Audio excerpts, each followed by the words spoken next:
Excuse me, sir. Yes, please.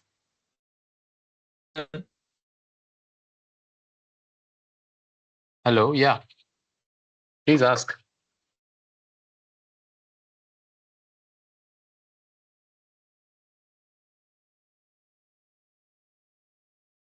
Okay. If you're not able to, if you have problems with your mic, then you can just write in the chat box.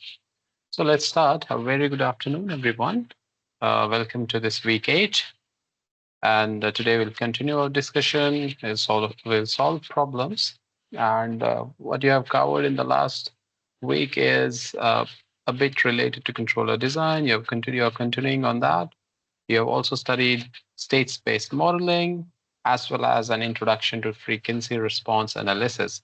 So again, I keep on saying that if you are coming to this session, I assume that you have gone through the lectures, you have gone through the contents, at least the slides, and you have also attempted the assignment. Right. So basically, I will be focusing on your practice assignment and we'll be solving that. And based on that, I think you're good to go to solve your this week's assignment, right? So now let's start and solve this question number 1. Right, these questions are based on what you have covered already. We have studied stability, we have studied controller design, we have studied second order systems. All these concepts like they will be applied, we will be applying all these concepts together and arrive at solution, right? And root looks as well. Now, what is question number 1? Question number 1 is the open loop transfer function of a negative feedback closed loop system is given, where k is a non-negative real valued parameter, and we have been asked the closed loop system is stable for all. So we have to. So we are given a open loop transfer function. Let's assume that is g of s, which is equal to k divided by s square plus 5s. So this is our open loop transfer function, which is given, and we have been asked about stability. Make sure whenever we study stability of the closed loop system, right? Even in root locus, we start with an open loop system, but that gives us the characteristics of a closed loop system. So whenever we study stability of a closed loop system, and it's given that a negative feedback is employed, right? So it will be something like this. So this g of s is here, then it will be something like this.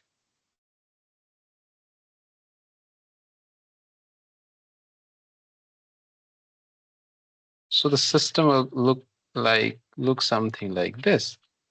So and this will be our, or this will be our y, and this is g of s.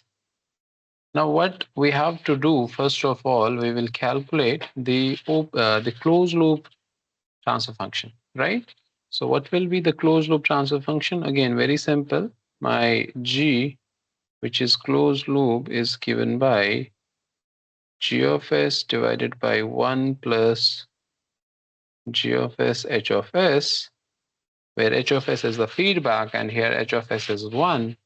So just putting in the values, k divided by s square plus 5s whole divided by 1 plus k divided by s square plus 5s. When we solve it, we get GCL, that's closed loop transfer function, as k divided by s square plus 5s plus k. So this is our closed loop transfer function. Just a minute.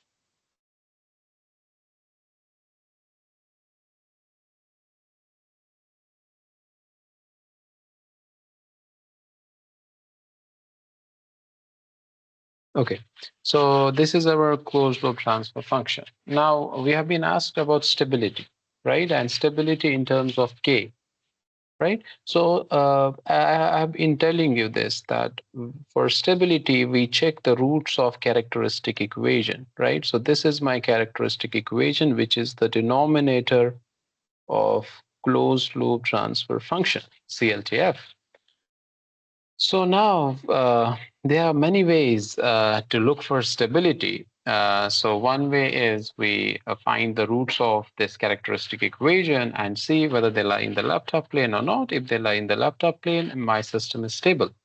But here, if we see the question, the options are in terms of K, right? So the options are in terms of K. So if we do not have, we cannot calculate any explicit value of the pole. We just have to say for what values of K my system should be stable, right? So we have been discussing this. So let's say we do it from the routes criteria, which is not needed, but I'll just give you an idea like how we can do this. One, this will be K, this will be 5. And if we calculate this, this will directly be K. 5 into K minus 1 into 0 divided by 5, which is directly K. So I'll write it 5 into K minus 1 into 0 is 0 divided by 5. 5 and 5 go, so we get this K. Now, from Rough's criteria, if the system is stable, then there will be no sign change. There will be no sign change in this first column. So no sign change means we have 1 which is positive, 5 positive. It means K should also be positive. It means my K should be greater than 0. So for this system to be stable, there should be no sign change, and that means my K should be greater than 0, and which is indeed option number 1, right? So for this system to be stable, the value of K should be 0, or in general, it's no need to draw this routes array, or you can draw it for second order system, not a big deal, but you can directly see if the coefficients, if all the coefficients are of same sign, then the system is stable, right? So you see all the coefficients here are of same sign, and then you can say the system is stable, and that means K also have to be of the same sign, which is positive. It means K has to be positive, right? So the answer for question number 1 is K should be greater than 0 for the system to be stable. Anybody has any question here?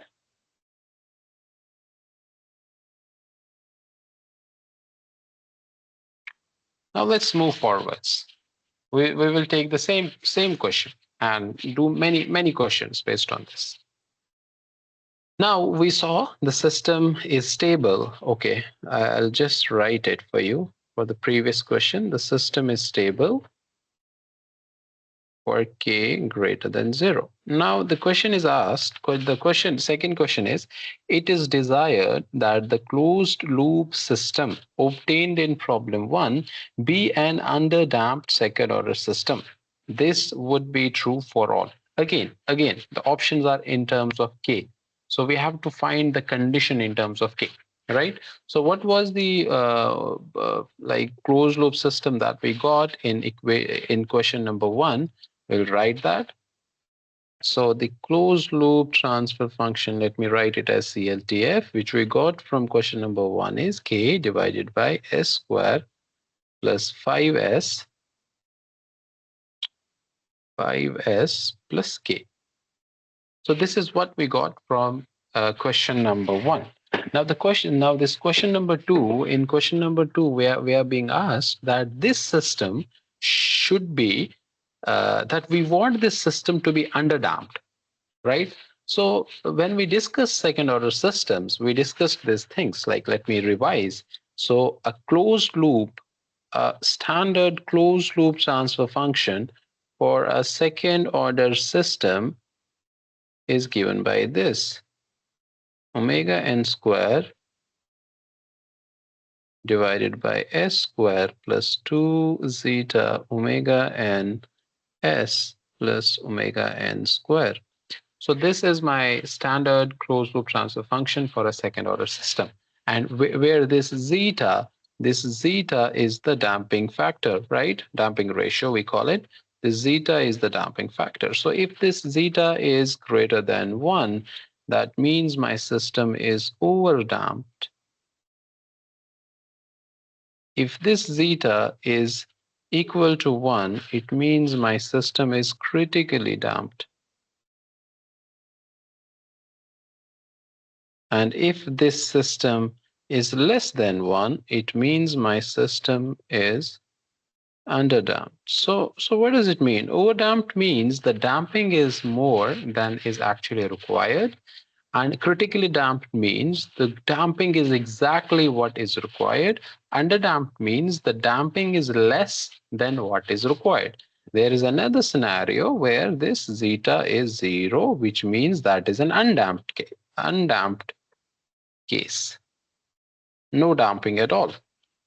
Now, in the question, it is being we are being said that okay, your system for this system, the closed loop transfer function that you obtained for problem number 1, this should be underdamped. Then what does it mean? It means my zeta should be less than 1. So it means my zeta, it should be less than 1 as per the question. Now let's match the coefficients. So let's match the coefficients of this equation that we got from question number 1 to the standard second order closed loop function. And what we will get, we get omega n square is equal to k, which implies my omega n is under root k. Similarly, my 2 zeta omega n is equal to 5. It implies my zeta into omega n is 5 by 2. Okay. So my omega n is under root k. My zeta omega n is 5 by k. What is my zeta then? My zeta is 5 by 2 under root k. Okay, so this is my zeta. Now, as per question, my zeta should be less than 1.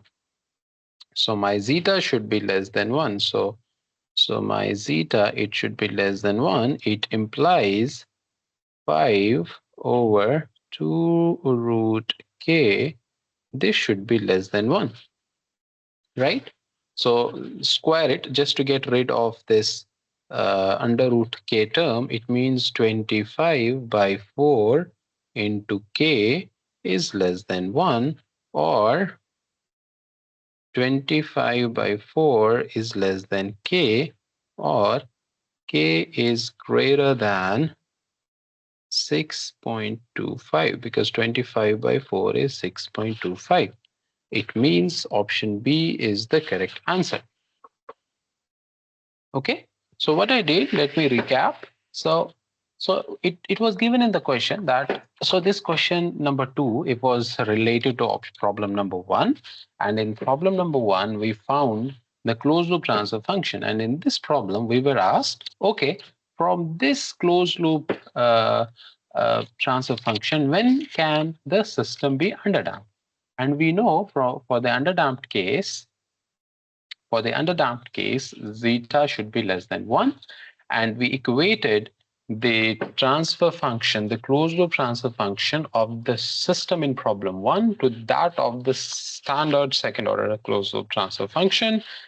Got the values for gamma, got the values for omega, put into then did some simplification and got the values of k. So you have to understand, you have to see the questions and also the options, right? There are many other ways of solving this question, but you have to look at the options. Okay. So now let's move forward. In next question, what are we being asked? The question says, what is true about the underdamped second order closed loop system identified in problem 2? Okay, so option number 1 is, so in problem number 2, we had an underdamped closed loop transfer function. And the option says it would have a settling time less than 2 seconds. It would have a settling time less than 0.5 seconds. it would have a settling time of less than 1 second. It would have a settling time of less than 1.5 seconds. So basically, this question wants you to calculate the settling time, right? So we know for the second order system, and if it is not mentioned in the problem, that see, we know that we calculate the settling time for two criteria. One is 2% settling time, one is 2% criteria, other is the 5% criteria. So if it is not mentioned in the problem, you by default take 2% criteria, right? So we know that settling time TS is given by 4 by zeta into omega n. Okay, so this is my formula for settling time. Now we have to find somehow this zeta omega n, and here we calculated. Here we calculated zeta omega n is 5 by 2. So it means from the previous question, zeta omega n is 5 over 2, which is 2.5, then it implies my settling time is 4 by 2.5, which is equal to 1.66 seconds. Now we have to see from the options. So it would have a settling time of less than 2 seconds. Yes, this is correct. It would have a settling time of less than 0.5. No, this is not correct. It would have a settling time of less than 1. Not correct. Not correct. So this one is the correct answer. So basically, you had to find in this question the settling time, right? Very simple. So again, we are using what we have learned already. We have learned second order systems, we have learned feedback, we have learned closed loop transfer function, we have learned the characteristic, we have actually gone through the time response of an underdamped system at the least. So we're just applying those conditions here, right? With this, let's move forward and see another question. This is a very, very interesting question, and I want you to pay attention. Now see, the same problem that we have solved. We have solved three questions as of now for the same problem. And again, this fourth question is also based on the same problem. So the question says it's desired that the underdamped second order closed loop system identified in problem 2 have a maximum peak overshoot of less than 10%. This is true only when. So we are being asked to find the peak overshoot, and there is a condition given that that has to be less than 10%. Okay. So for the same question that we have for which we have already solved the three questions. And again, the answers are in K. So we have to, so as of now, what we know about this system, we know the system is underdamped for K greater than 6.25.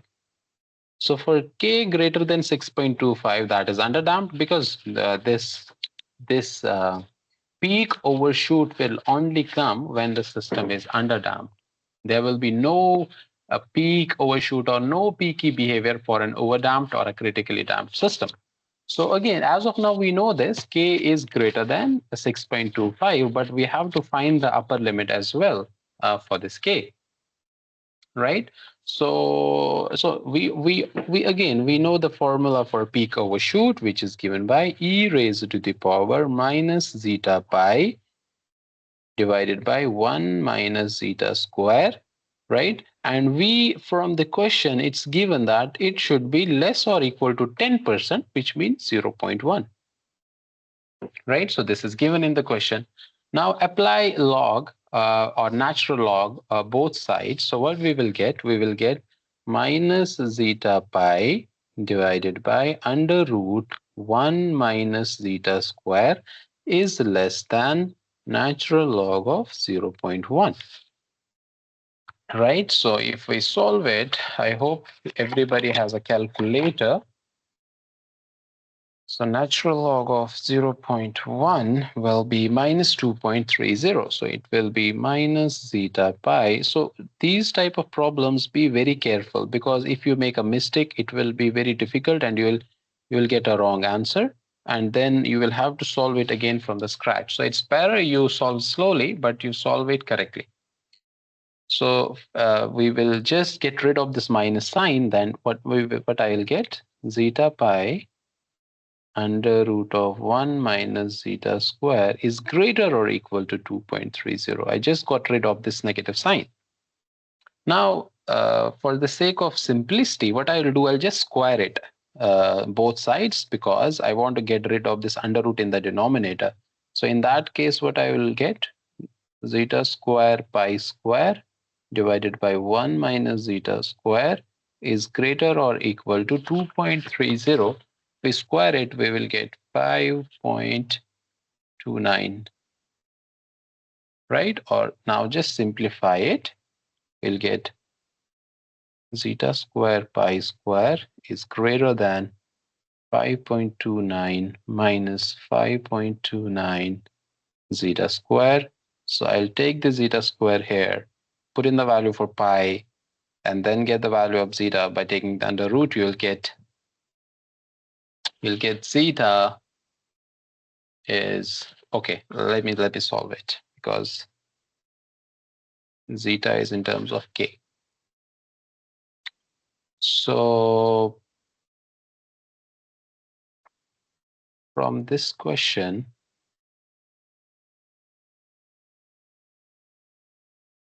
so what is the value of zeta? Because it is the same question that we are solving. The value of zeta is 5 by 2 root k. Okay, so I'll write it here. My zeta is 5 by 2 root k, right? So just give me a second.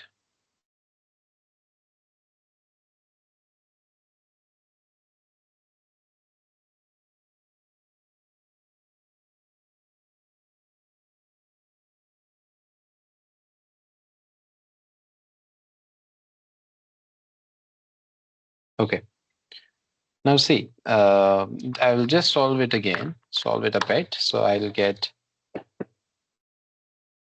zeta square pi square plus 5.29 zeta square is greater or equal to 5.29. And again, take zeta common.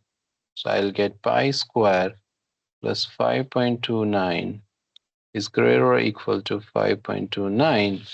So if we solve it, what we will get,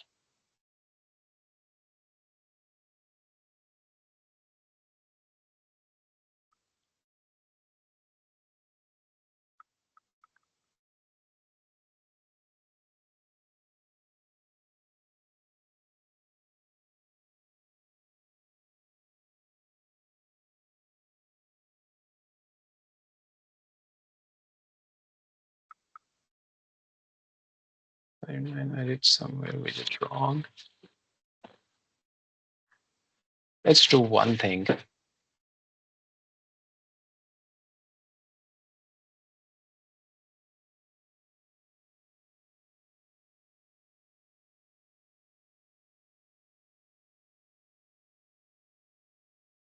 We know zeta is 5 by 2 root k. To make this computation easier, what we will do, just put in the value of zeta here. So it will be 5 by 2 root k square into pi square divided by 1 minus 5 by 2 root k square is greater than 5.29. Just simplify it. So you'll get 25 by 4, which is 6.25. So I'll get 6.25 by k into pi square divided by 1 minus 6.25 by k is greater than 5.29. Okay, so Now let's multiply 6.25 into pi square. 6.25 into pi square, which is 61.68. So if you multiply 66.25 into pi square, you will get 61.68 divided by k is greater or equal to 5.29 minus 5.29 into 6.25, you will get 33.60. 33.06 divided by k, or again, if we solve it a bit, so just taking this here, so 61.68 plus 33.06 by k is greater than 5.29. So plus 33.06, so it will be 94.74. I am just solving it step by step because these type of questions you are bound to make mistakes. Or 94.74 divided by 5.29 is greater or equal to k, or k is less or equal to divided by 5.29. 94.74, 5.29. 17.9. So we got 17.90. So we got the limit that k should be less than 17.90, but we already know k should be greater than 6.25 from question number 2. That means my k should lie between 6.25 and 17.90. So option number 3 matches my answer, or if you have to say 6.25, so we derived that already from question number 2, that k should be greater than 6.25 for the system to be underdamped. And again, in this question, it's given in the question that the system is underdamped. So we have to take that condition into consideration as well. And then also the condition for the maximum peak overshoot, that should be less than 10%. And when you solve that, put in the value from previous question and you'll get the answer. Right? So anybody has any question until here?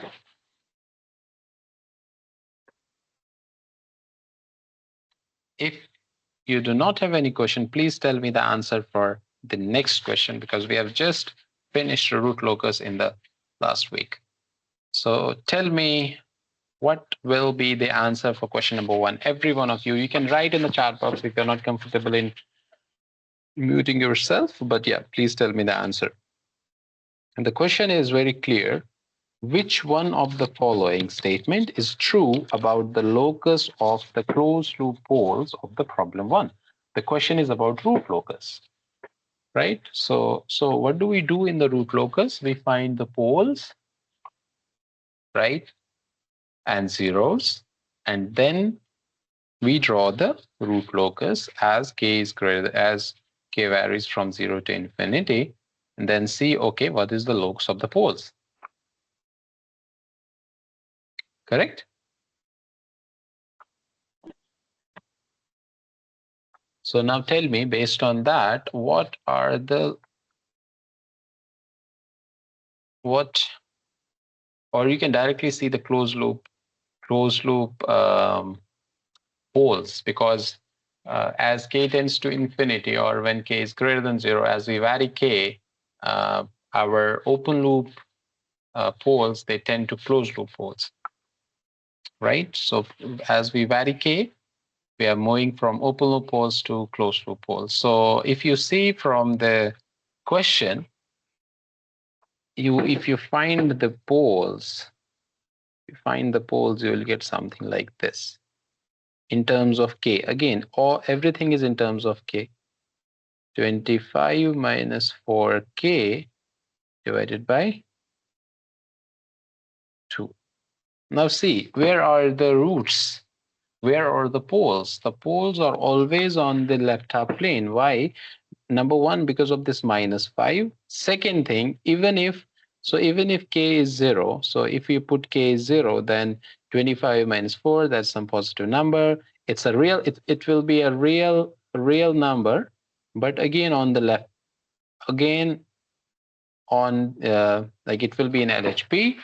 And if k is greater than if k is greater than 4, it will be a complex number. But because of this -5, it will always be in the left half plane. It means that when the poles are in the left half plane, there are no zeros. So it means the root locus will always lie in the left half complex plane, right? Because there are no zeros, only poles, and poles are in the LHP.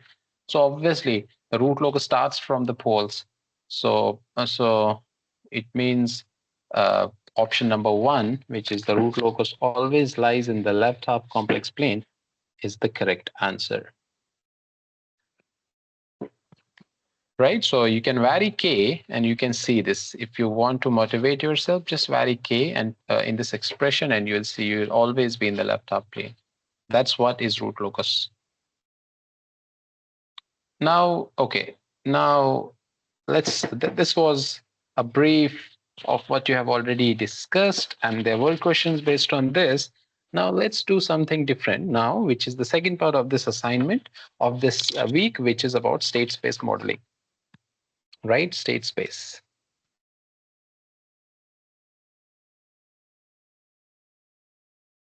This is also called modern, like this is a part of modern control. So it's also called, it's a modern way of modeling the systems, because as of now, until now, we were dealing with transfer functions, right? I'm not going into the details because I would assume you have gone through the lectures and you pretty much know about state space, but just a brief overview because we have to solve some questions. So that's why. So in state space, how do we represent any control system? There is a general representation which is like this: x dot of t is ax of t plus bu u of t, y of t is equal to c of x of t plus d of u of t.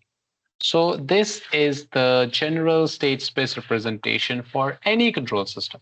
And what is this x? This x is a state. This x is state or state vector, right? So it's generally called, it's a state. And this y is output. This u is input. Again, u is input, b is the matrix associated with u. It means b is the input matrix.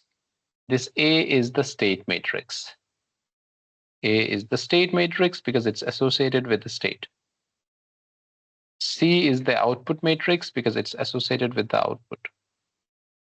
Okay, so basically what you have to remember from now onwards is if you have to model any system in using state space, so that model will be something like this: x dot equal to ax plus bu, y equal to cx plus du. With A, B, and C, they are known and of appropriate dimension, right? So now the first type of questions that you have in your assignment are based on, you're given a second order differential equation, and from the second order differential equation, you have to form this state space, right? And the number next type of questions are, sometimes you might be given a model like a spring mass damper or a LCR circuit. From that, you will first generate a second order differential equation, and from that second order differential equation, you will write that you will form a state space, right? And the second type of questions are, you are given a state space model, you are being asked to find the transfer function. So how would you go from a state space to transfer function? So there are formulas we'll discuss, and there are also some other questions. We'll see that, right? Now let's start with this question, which is, a second order system is governed by like it's governed by this second order differential equation: y double dot of t minus 4 into y dot of t minus 5 into yt is equal to 2u of t. So the question number one is find the number of state variables required for expressing it in the state space representation, which is basically given by this highest order of derivative, right? So we can see the order of this. If you find the Laplace transform of this, what you will get? You will get s squared times this, then 4 into s into y minus 5 into y. So this and the highest order of this differential equation gives me the number of state variables that are required for it to be converted into the state space presentation, which is 2 here. But there are some other ways also of choosing it. For example, you are given an LCR circuit. For example, you are given an LCR circuit with like this. So here, how would you choose the state variables? Basically, state variables are chosen from like by looking at the number of memory elements that we have here. So we have two memory elements. One is this inductor, other one is this capacitor. So there will be two state variables in this case also, and you will see you will get a second order differential equation for this. So this one will be inductor current and other one will be capacitor voltage. There will be the two state variables in this case if you have an LCR circuit. Same goes with spring mass dampers, etc., etc. So you already might have gone through force voltage analogy, force current analogy, where we relate the mechanical variables to electrical variables, right? So accordingly, you have so this memory element, they have some mechanical counterparts. So they will be considered as state variables. Again, assuming that you already have gone through the lectures, so you know these things. For the time being, the answer for our question is 2 because the order of the second asked to find the state representation from this second order differential equation. So how would we find the state space model from this second order differential equation? So this is a very common question you will be facing maybe in your final exam or sometimes in GATE as well, where you are given a second order differential equation. You will be asked, okay, find the state space model, and there can be different questions then based on that state model. What is the value of A matrix? What is the value of B matrix, C matrix, etc., and etc. Right? So now, how do you solve these questions? Please pay attention because we will be solving another question later on, and I would want you to solve that question then. But as of now, just pay attention. See, you are given, I'll write this equation again. You are given y double dot minus 4 into y dot. I'm not writing t uh, for brevity here. So u, right? So now every time you solve these questions, please follow this framework. What I'll do, let x1 is equal to y. Let my x1 is equal to y, right? So it means my x1 dot will be equal to y dot. Okay. And let's assume my x2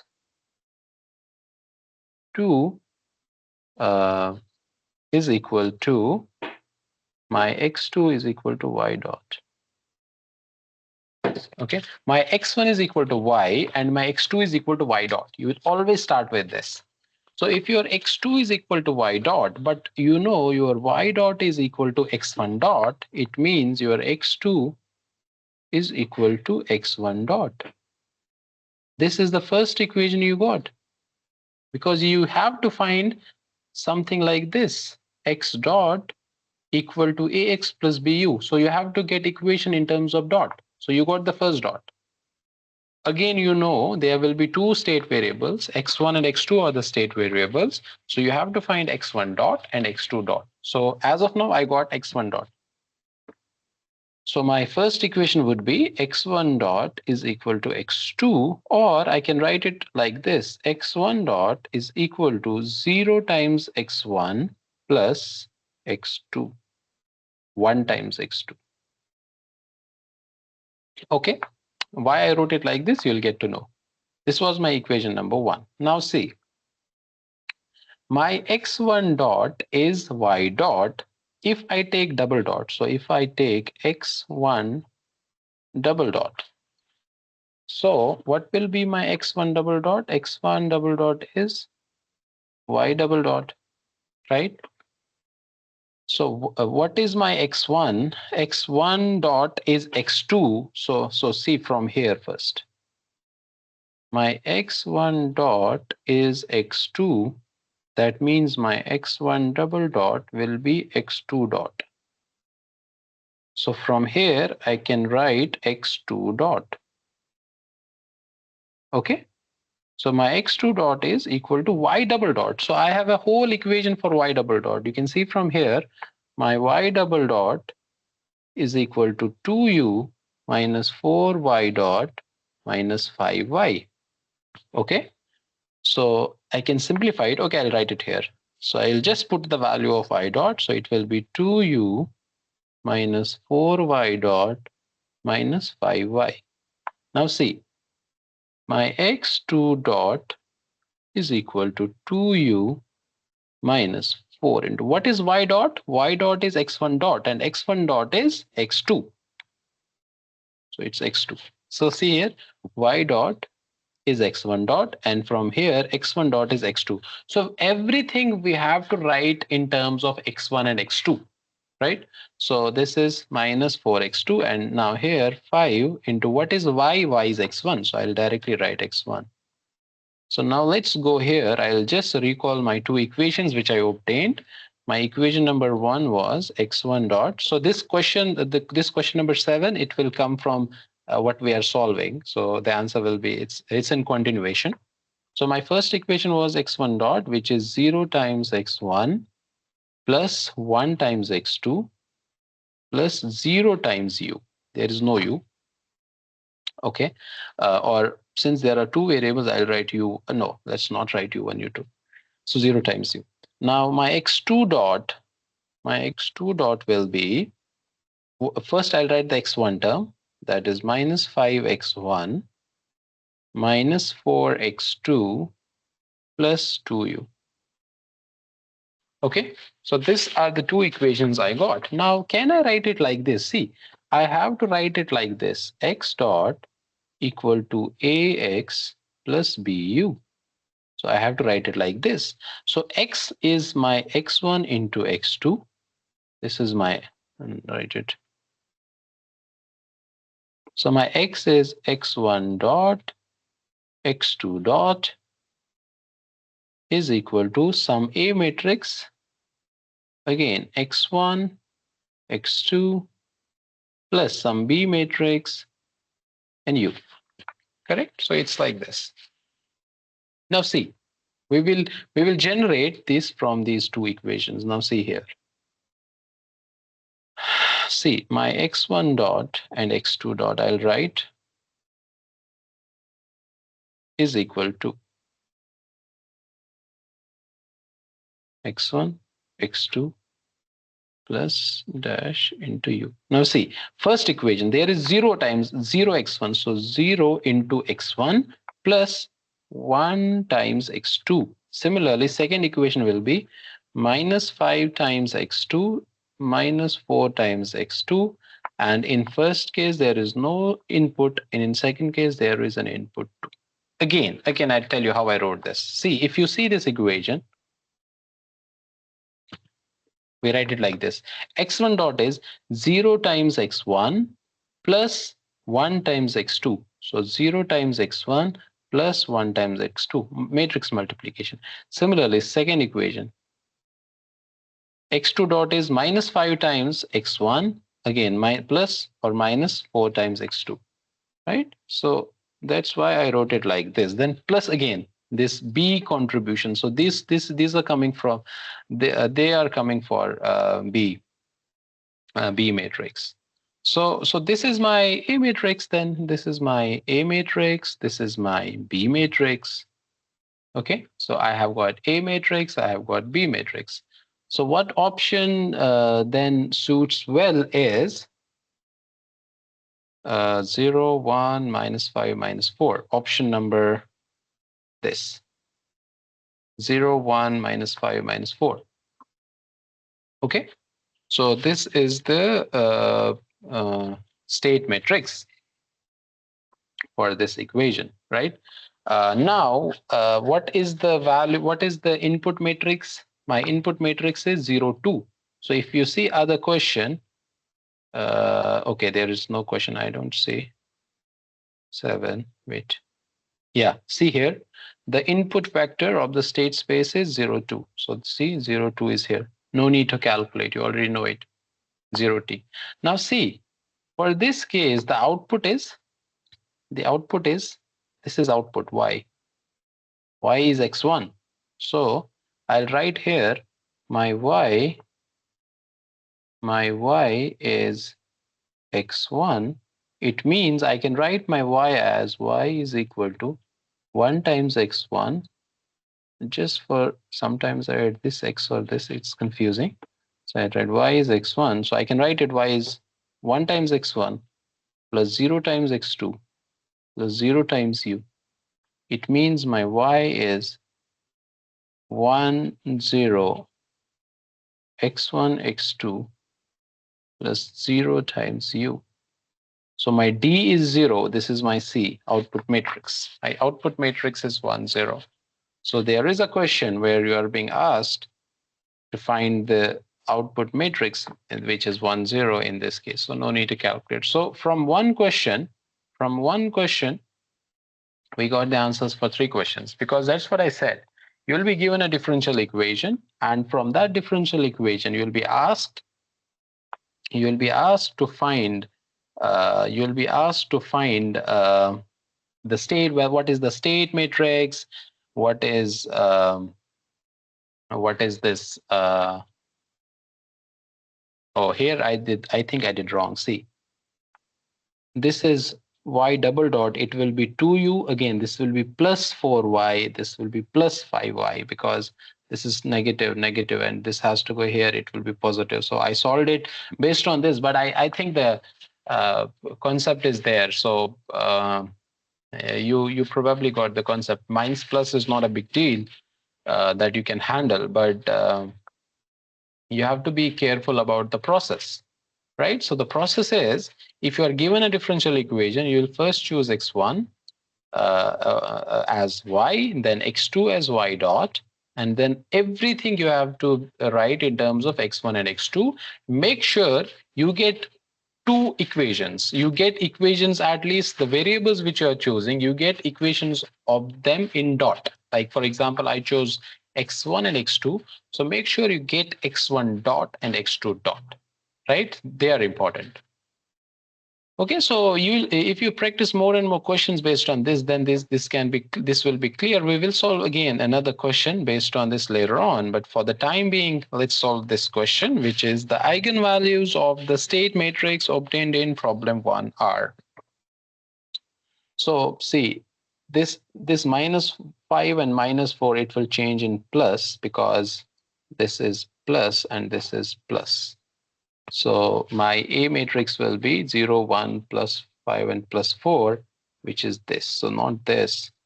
This will be this. Just if I correct it here, so it will be plus, plus, plus, plus. Okay. So my state matrix, which I have obtained, is 0, 1, 5, and 4. So this is my state matrix. So there are many ways you find eigenvalues. The simplest one is you find the characteristic equation. Basically, what we found when we were doing transfer functions. So those poles of transfer function is equal to eigenvalues of A matrix. Right, so if the poles of my transfer function lie in the left half plane, then my system is stable. Same goes here. If the eigenvalues of state matrix, which is A matrix, if they lie in the left half plane, then my system is stable. Okay, make sure you remember this thing. So if you are given a state space model and you are asked about whether the system is stable or not, what do you do? Just find the eigenvalues of A matrix. So if the eigenvalues of A matrix are negative, your system is stable. No need to like derive a transfer function from this model and then look for the poles of the transfer function and see whether they lie in the left half or not. Directly calculate the eigenvalues of A matrix and you will get to know about the stability. Now, how do we find the eigenvalues? So there's a very simple procedure which we'll follow. Actually, what we do, we find a characteristic equation. We find a characteristic equation which is given by lambda I minus A, determinant of lambda I minus A. We put that equal to 0, find the value of lambda, which are the eigenvalues, right? So see, my A is 2 by 2. So for multiplication compatibility, so I'll write it like this. It will be lambda into like this. You might have studied this in matrix theory. Minus, what is my A matrix? 0, 1, 5, 4. Now I have to find the determinant of this whole thing and put that equal to 0. So I can write it like this. Lambda 0, 0 lambda minus 0, 1, 5, 4. And then the determinant of this. If we solve it, we'll get something lambda minus 1 minus 5 lambda minus 4, right? So if you solve it, if you find the determinant is very simple for a 2 cross 2 system. It's very simple. So if you find the determinant, just put in that. So you'll get something like this: lambda into lambda minus 4. So it will be lambda square minus 4 lambda minus 5. Lambda square minus 4 lambda minus plus, and then minus 5. You put that equal to 0. So you got this characteristic equation. You solve it, split the middle term or use quadratic equation. And when you solve it, you get lambda equal to 5 and minus 1. So it means there are two eigenvalues. One is positive and other one is negative.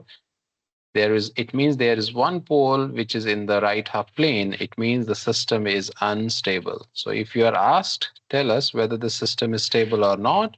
The system is not stable because one of the eigenvalues of matrix A is 5, which is positive, lies in the right half plane. That means for the system to be stable, all the eigenvalues should be in the left half plane. So then it means the system is unstable, right? So no need to solve this question. We have already solved it from the look question number 7. Similarly solved question number 7.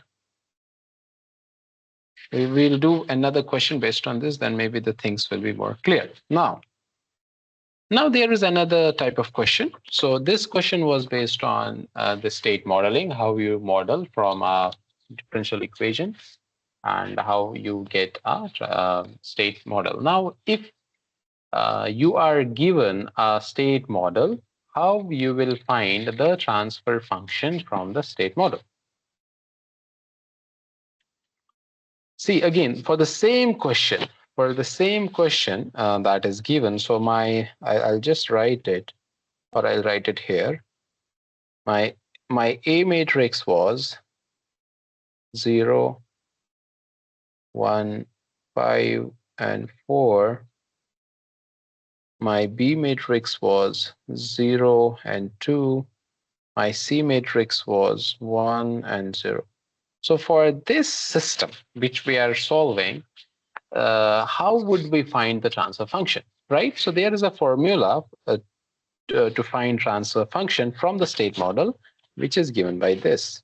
There's this formula. Again, I'm assuming that you know this because You have gone through the lecture. So this formula is C, the C matrix, into Si minus A inverse into B plus D.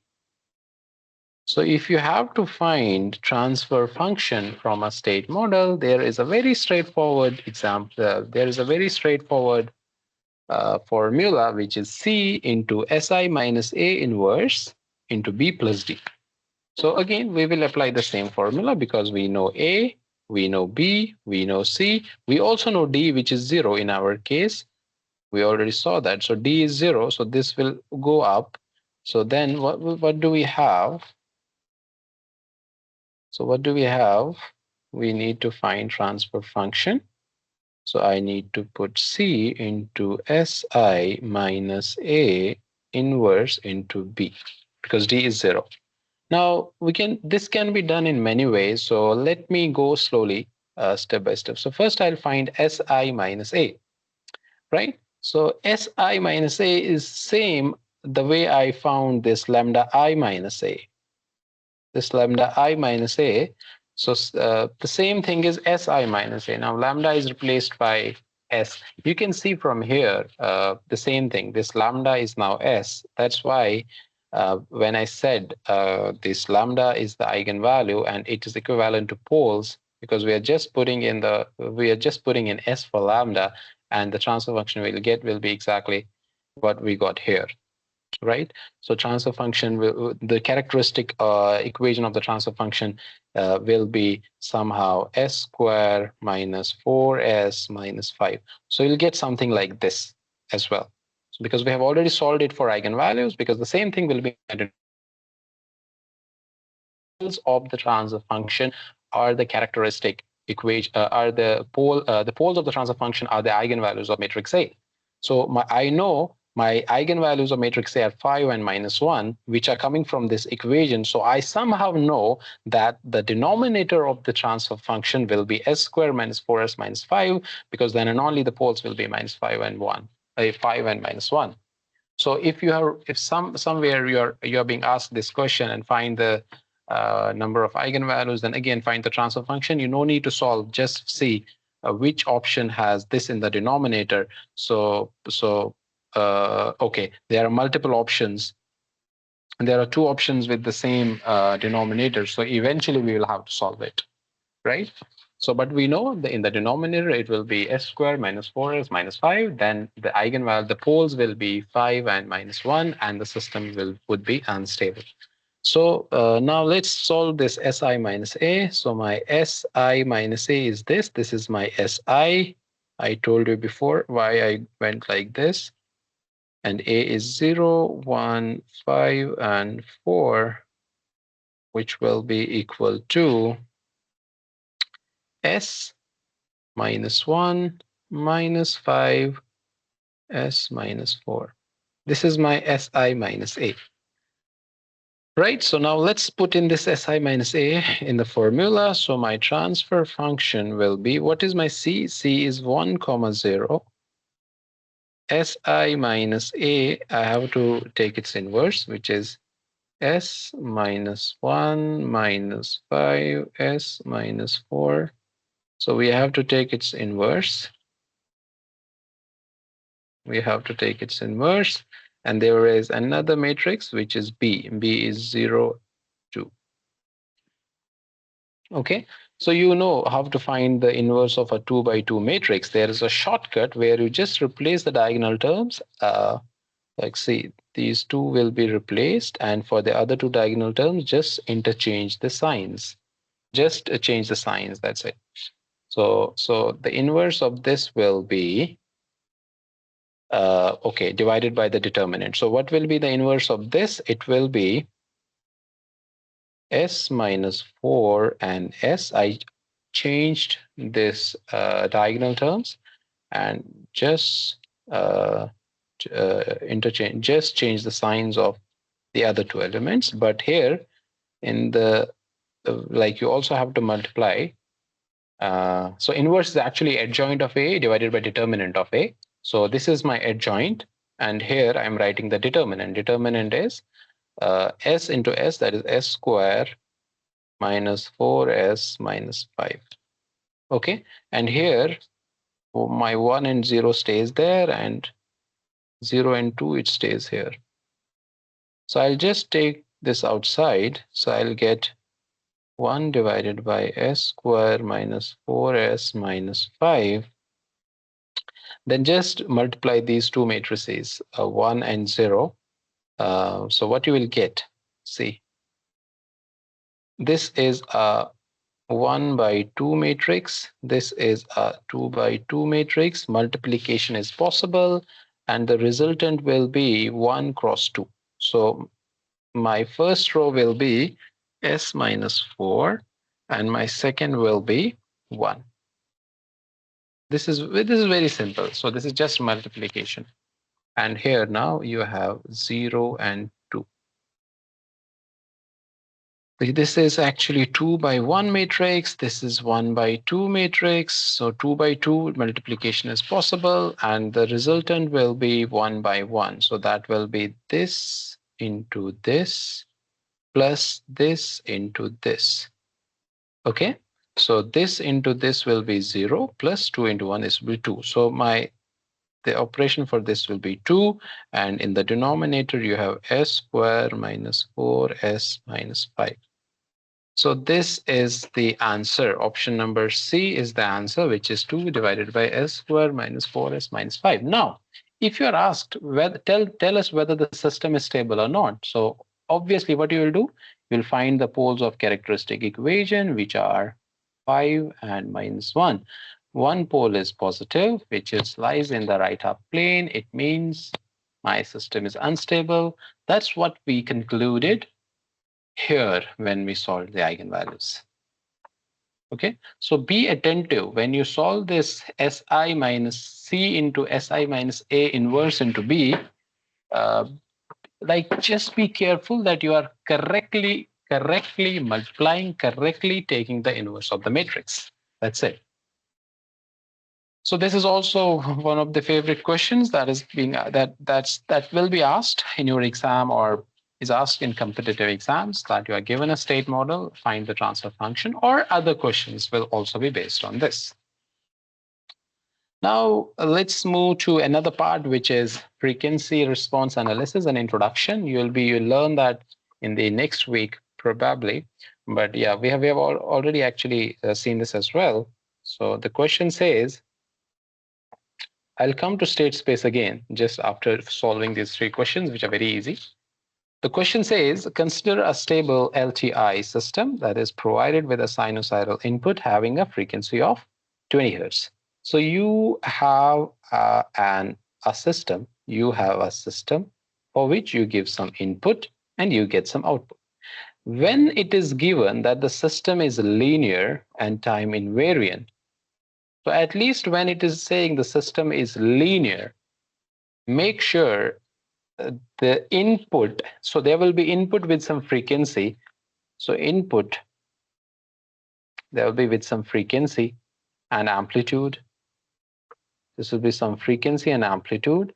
And the output, it will, if it is a linear system, here it's linear time invariant. So if it's a linear system, the output will be of the same frequency, might be of the other different amplitude, but the frequency will be same. So just remember this from now onwards. If you're applying a sinusoidal input, to a system which is linear time invariant or linear at the least, the output will also be a sine function. This output will also be a sine function with same frequency. So this is what you will learn in the next week, which is frequency response analysis. We'll discuss this in detail. So the output will also be a sinusoidal function with the same frequency, but yeah, maybe of a different amplitude or magnitude, right? So in this case, the question is saying, so you are giving an input of frequency 20 hertz, then the corresponding steady state output would be sinusoid having a frequency of 20 hertz again, because the frequency will be same. You'll learn this, or you have already might also have learned from the introduction to frequency response analysis, or you have also already seen it from the lectures. Now see another question, which is the transfer function of a plant is s plus 2. So you are given a transfer function s plus 2 divided by s plus 1. The magnitude of the sinusoidal transfer function at an angular frequency of 1 radians per second. So omega is given as 1 radians per second, and we have to find the magnitude. So what we do, this transfer function, just put s equal to j omega. So j omega plus 2 divided by j omega plus 1. What will be the magnitude of the numerator? So it will be this. Magnitude of numerator will be j omega square, j omega square plus 4. So it will be 2 square plus omega square. So it will be 4 plus omega square divided by under root of 1 plus omega square. Again, magnitude. It's very simple, you know this. But here it's given that omega is 1. So what will be the answer? It will be under root of 5 divided by under root of 2. So under root of 5 by 2, which will be 1 by 58. So the answer is 1.558, which is given by option A. Basically, what you have to find is the amplitude, the magnitude, and it's very, very important. Where you will learn the frequency response analysis in the next week. So finding magnitude and phase is very important. So you'll be frequently doing this. You'll be learning gain margin, phase margin.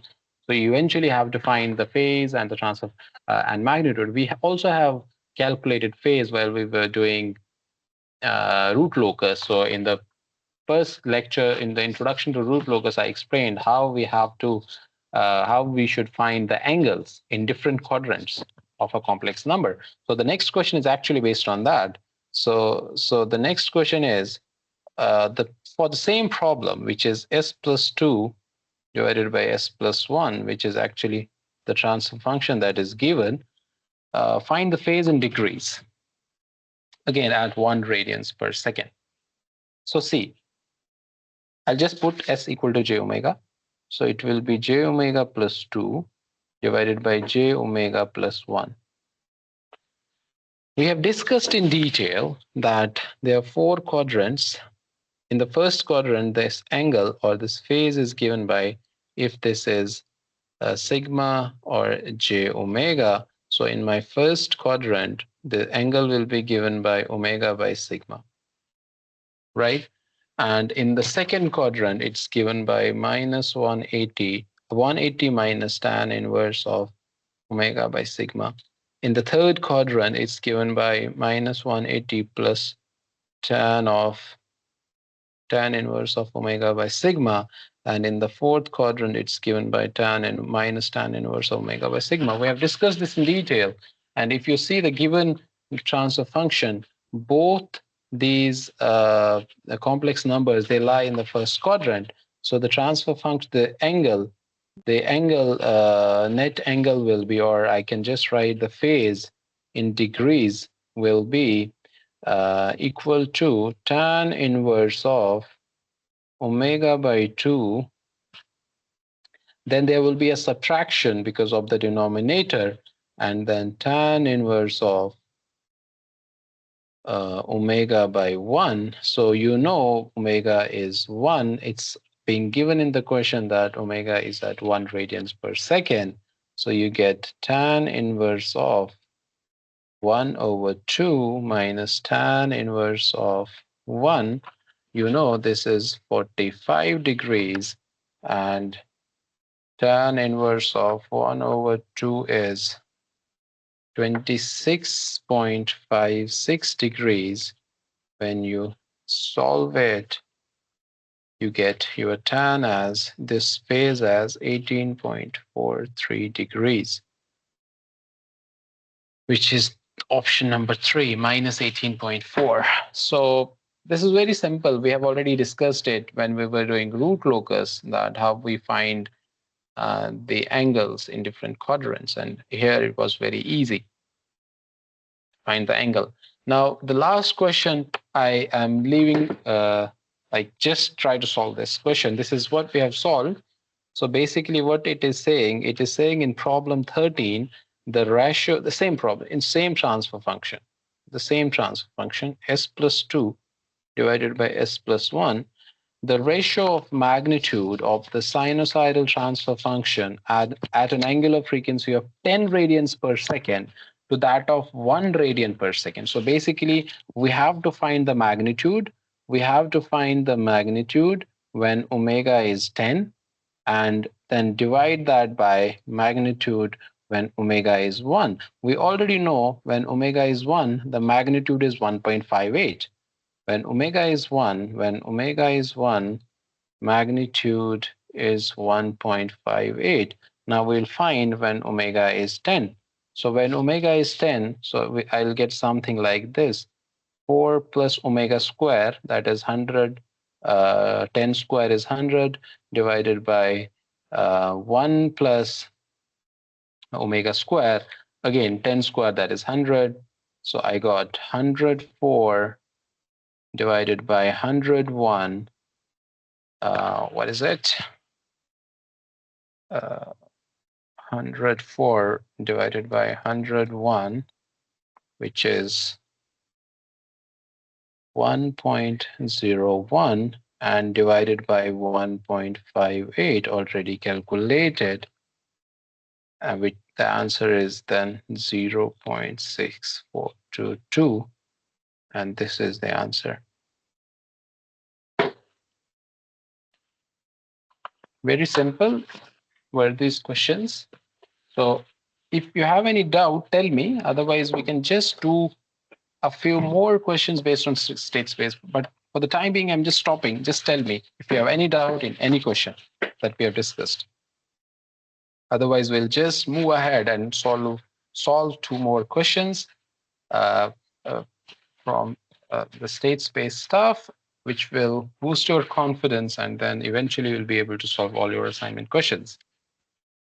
But in the meantime, if you have any question, please ask.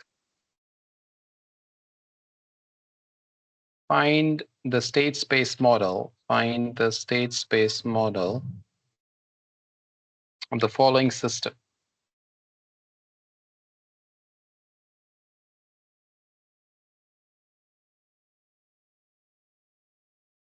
So basically, I have a spring mass damper. I have a spring mass damper system. I'm applying an input F. So my F is input. So basically, it's U. And my state is displacement, X. Oh, I'm representing displacement with X. So for state, I'll write capital X later on. So my displacement is X. So I'll apply some force. It will be displaced by X, and this damping coefficient, right? So this for this damper, we have written F. And this is my K, which is spring constant. Right? Now for this system, now I told you that sometimes you're directly given a differential equation and asked find the state space model. And sometimes you're not given a differential equation, rather you are given a model. You're given a system. You have to yourself form the differential equation. Then from the differential equation, you will be finding the state space model, right? Very simple. So just identify some things here. See. So my F is input. So here, okay, first I'll write. So what am I looking for? I'm looking for X dot equal to AX plus BU, or if it's given in the question, take displacement and velocity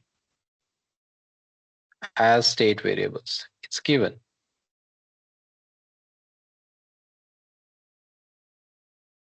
Okay, so it's given, take velocity and displacement as state variables. So there are 2 state variables which I have to take. So if I have to write it, it will be something like this. x1 dot x2 dot. I am writing capital X here to differentiate with displacement small x. So x1 dot x2 dot, there will be some A matrix, then x1, x2 plus some B matrix and U. So U, U is F. So U, is F.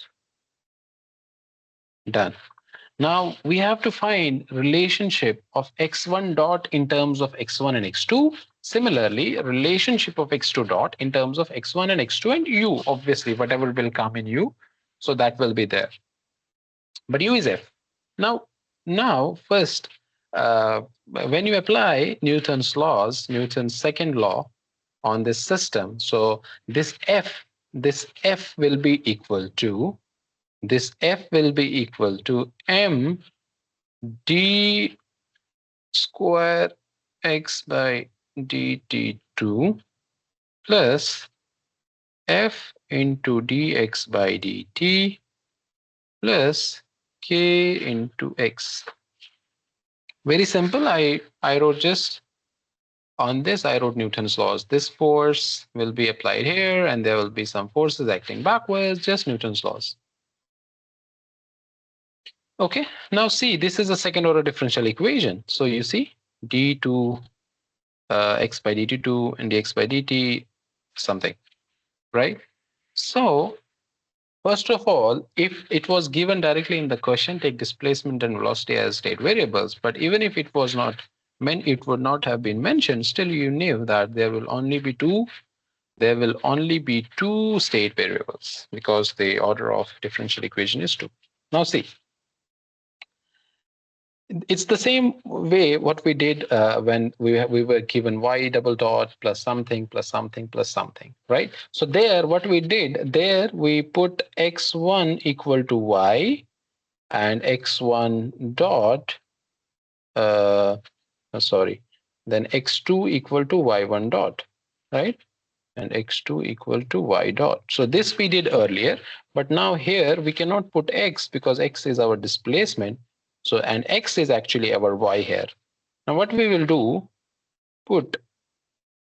so my y is x here. So put x equal to capital X1, which is my state. This is displacement. And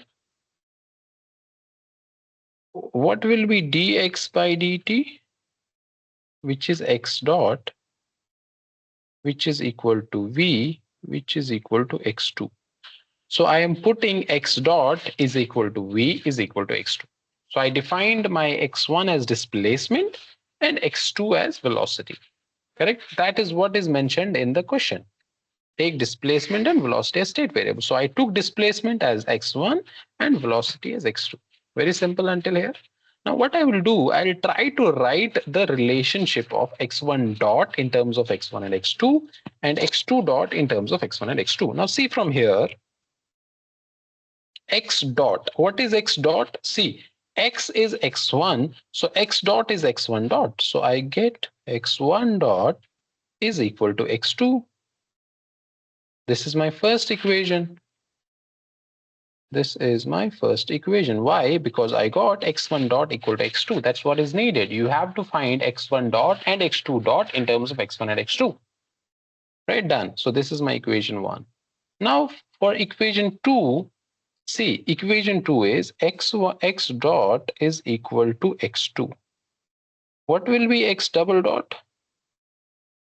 x2 dot. Right? So my x2 double dot will be x2 dot, and that's what we are looking for. We are actually looking for x2 dot. But now from where we will find, from here we will find this x2 double dot, small x2 double dot. Now see, I'll just recall this. M d2x by dt2 plus f into dx by dt plus k into x is equal to f. Now see, m into, I can write it x double dot plus f into x dot plus k into x is equal to f. F is u, so I'll write now u. And what I have to find, I have to find the expression for x double dot.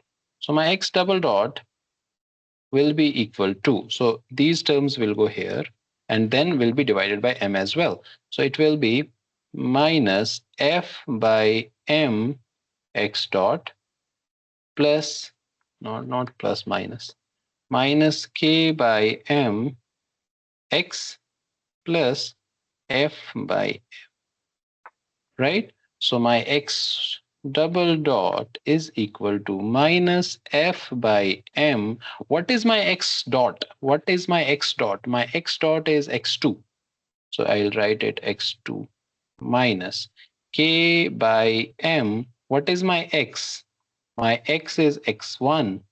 So I'll write here x1, big x1 plus.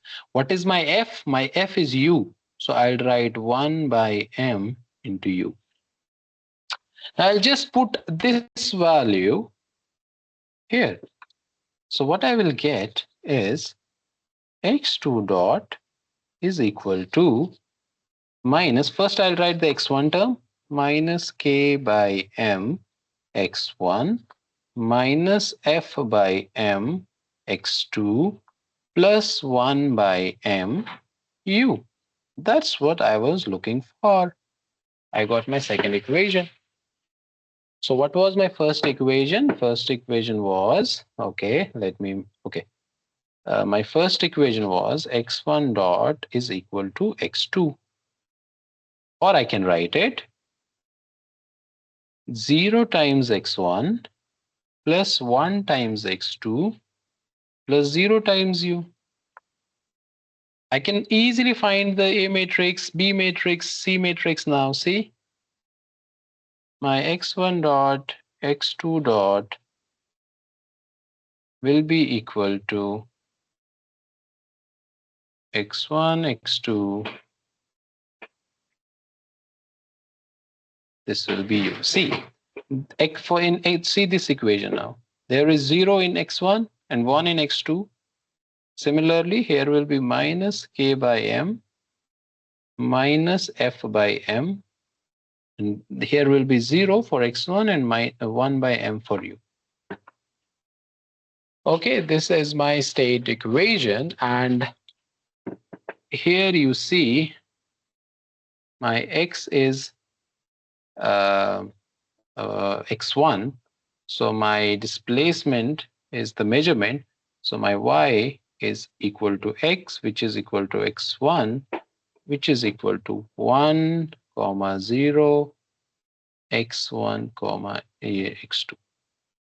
That's 0 times 0. So anyway, so this is what we will get. This is how we get state space models from, like, we first derive a second order differential equation. From the second order differential equation, we follow up set procedure, and from that procedure, we actually transform a second order differential equation in terms of two first order differential equations. So if you have any questions, if you have any doubts, please ask here. You might have some questions in your assignment based on this, or if there are not any questions, you still would be asked these type of questions in your final exam or in your gate exam as well. So please ask if you have any question. Otherwise, I'll just solve one last question of the day. We have to find, and I would encourage you to solve it with me. I'll definitely give hints. Find transfer function for the following system.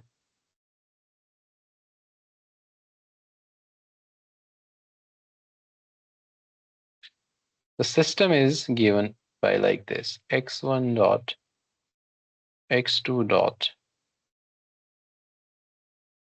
0, 1, minus 2, minus 3, x1, x2, plus 0, 1, u,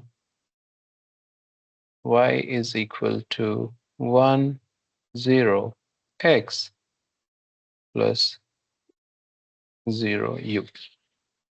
Please find the transfer function for this model. I will give you a hint that transfer function is equal to C into Si minus A inverse into B plus D. This is the formula.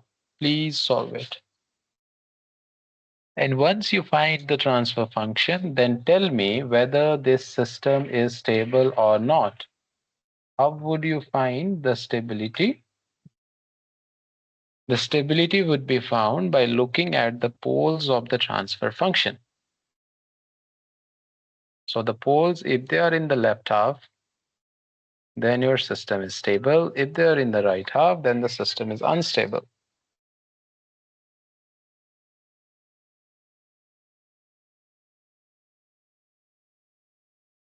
Please solve it. Please try. If you have any doubt, I can help.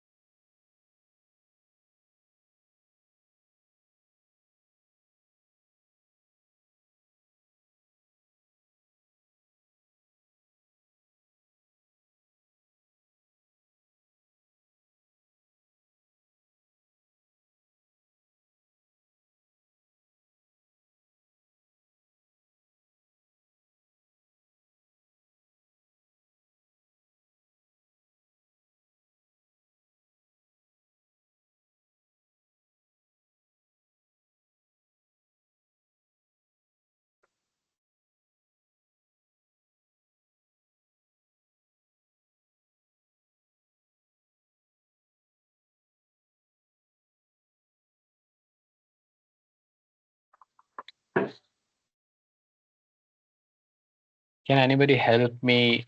What did you get? So I'll just write. I will go by step. Si minus a. So did anybody write what is Si minus a? Can you help me populate the elements?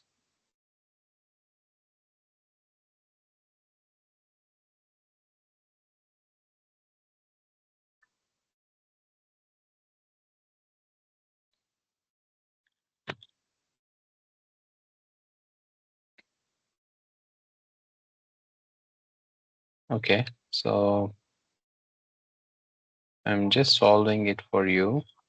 As this is Si minus a is 0, 1, minus 2, minus 3, which will be equal to S minus 1, 2, S plus 3. This is your Si minus a. So what will be its inverse? So Si minus a inverse will be adjoint of this matrix divided by determinant of this matrix, right? So I'll first write the determinant, which will be given by s squared plus 3s plus 2, and adjoint will be just replace these two terms and they will be interchange signs. They are this is very fundamental, very basic. So you got the inverse as well. Now let's multiply. So TF is equal to C into Si minus A inverse to B.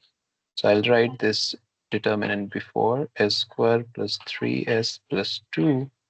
Now C is 1, 0. S plus 3, 1 minus 2, S, 0 and 1.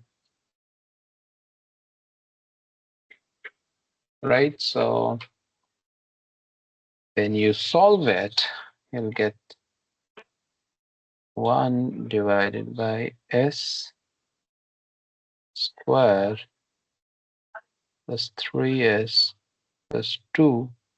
This whole will be equal to 1. Did everybody get this expression? Or if anybody has any doubt, okay, Suraj is saying the poles, okay, so poles are -2 and -1. Now tell me, is the system stable or not? Poles -2, -1, the system is stable. If you also see the eigenvalues of A matrix, they also happen to come as -3, -2, and -1 because see, this part also gives you eigenvalues. Just find the determinant of this. If you find the determinant of this, you get this thing, right? Put that equal to 0, that's what you get, the eigenvalues. So the roots of s squared plus 3s plus 2, which happens to be characteristic equation of the transfer function, and also the determinant of this characteristic equation, when you equate that to 0, you find the eigenvalues of matrix A, and at the same time, you find the poles of the transfer function. If anybody has any doubt, please ask. So what we learned today were some basic questions related to what you have covered previously. Second order systems, stability, closed loop system, closed loop transfer function, a bit of root locus as well. So we just had a brief overview of that. And after that, we learned state space modeling, like how you represent a system in state space form and how you find transfer function. State space is a huge topic, but you have not been taught much of that. So only a brief introduction to state space, right? So there are many demerits, many disadvantages of transfer function, or transfer function is very limited. Uh, uh, so the state space applies to all the systems, be it a linear time invariant system or MIMO system, multi-input, multi-output system. So the state space is valid for all. But this transfer function, it's valid for only single input and single output systems, right? So you will learn it, or you have already learned it. Just go through the lectures, and after that, we just had a quick introduction to frequency domain analysis, frequency response analysis. So in the next lecture, probably we'll be seeing Bode plot or questions related to Bode plot. So that's it for today. I hope now with this, you will be able to solve all your assignment problems. Still, if you have any doubt, you're free to ask.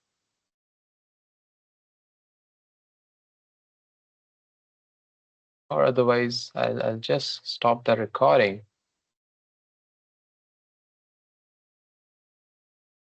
Thank you very much for joining. You may still ask questions. I'm stopping the recording.